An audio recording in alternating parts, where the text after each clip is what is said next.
Good morning, everyone. I'm meteorologist Charlie Ironmonger. Thank you so much for joining me today for your 9 a.m. news and weather update from the First Alert Desk. Now, before we get to the news out of Craven County, we need to turn to Dan Sheneman, who again is reporting that Robert Redford has passed away. Here he is with more.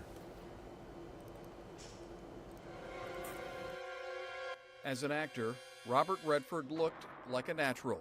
The thing I live for and always have lived for is creating art. So making films is the most important thing. A native of California, his acting career began on the New York stage and on television before getting his chance on the big screen. Why? Because I won't go walking barefoot in the park? With the help of his leading man, good looks, his career took off in the 1960s. Did you make a jump like that you didn't have to? I have to, and I'm not gonna. When he teamed with Paul Newman in 1969's Butch Cassidy and the Sundance Kid, he proved his movies could do big business at the box office. In the 1970s, Redford was one of Hollywood's biggest stars. He was attracted to complex stories and complicated characters. Many of his movies became cultural milestones. Marvin, what do we do now? I wouldn't quote you even as an anonymous source. I mean, you'd be on deep background. Like many actors, Redford wanted to work behind the camera. Ordinary People was his first film as a director. The movie won the Oscar for Best Picture in 1980. Redford was named Best Director. Always passionate about the movie business, Redford wanted to give back to the industry. He created the Sundance Institute, named after his character, the Sundance Kid. The Institute advances the work of up-and-coming filmmakers and showcases independent films at the annual Sundance Film Festival in Utah. The idea of putting something back into a business that's been good to you, or back into an industry that is a part of your life, seems right to me. The actor was also an activist who championed the environment and worked to preserve southern Utah's landscape. Somebody has to think about the future and what we're going to be leaving people behind. And while his days as a heartthrob came to an end, Redford continued to take roles in films that challenged him as an actor. Robert Redford. He made some of the great films of his generation and worked to foster the next generation of great filmmaking. Dan Sheneman, NBC News. And I'm trying to get them to look at it now. And again, that was Dan Sheneman reporting. We now want to turn to, again, the news out of Craven County, where a couple is now facing drug charges. Here are the two people on your screen right now, Julius Ensley and Brittany Collins.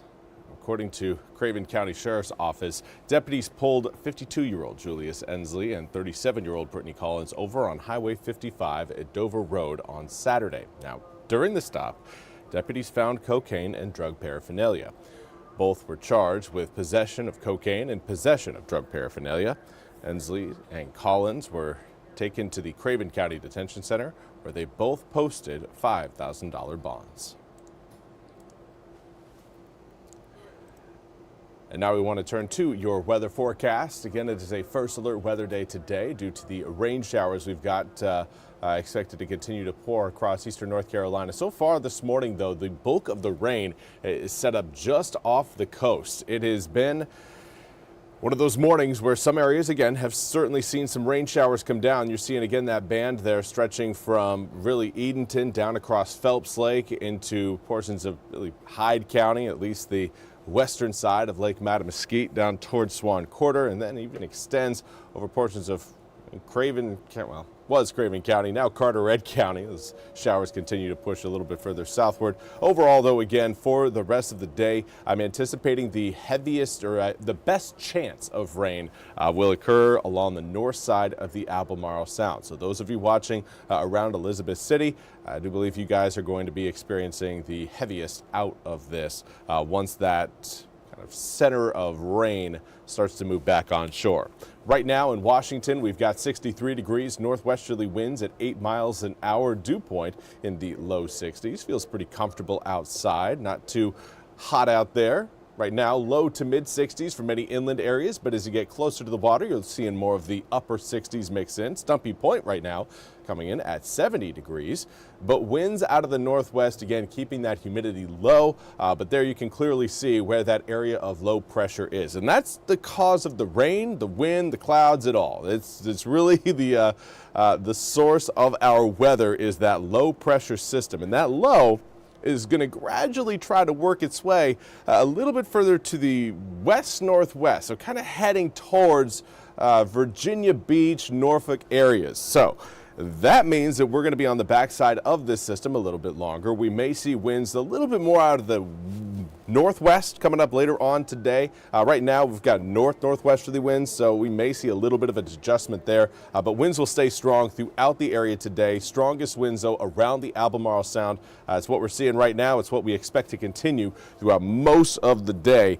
Strongest winds certainly north of Highway 264. We've got 35-mile-an-hour gusts being reported through Elizabeth City along with Manteo. It is a breezy one out there today. Now, as far as the big picture goes, we do have that low, again, right off of our coast, but an area of high pressure back towards Texas and Oklahoma. You see it there on your screen.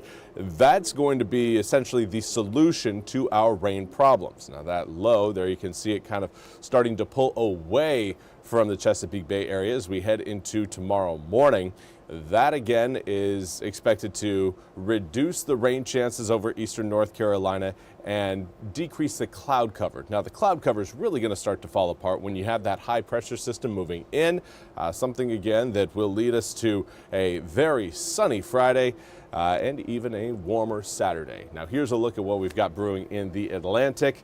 We may have a name coming up later on today. Gabrielle could be forming. Right now it's that X in red you're seeing there kind of at the bottom of your screen, and then is expected to kind of follow within that zone there, that swath of red.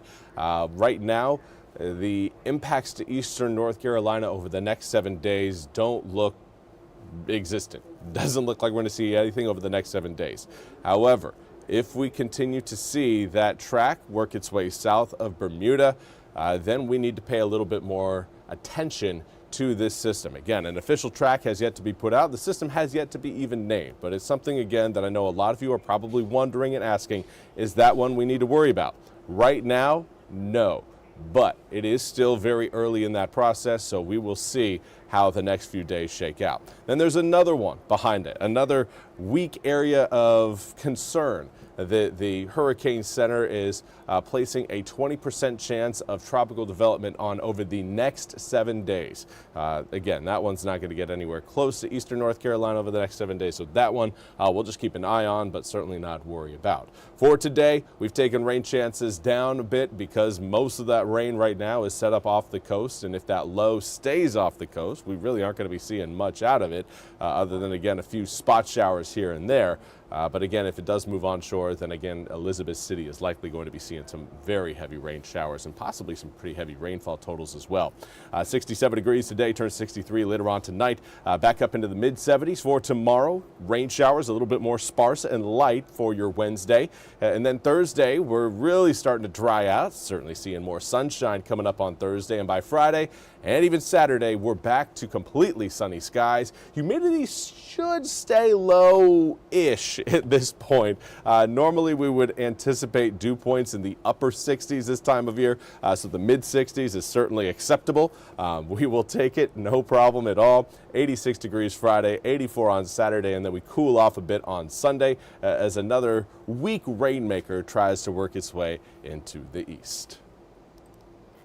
Well, that's all we have time for today's 9 a.m. news and weather update from the First Alert Desk. I want to thank you so much for joining me. We'll be back with more news and weather coming up at the top of the hour. Until then, I hope you all have a wonderful day.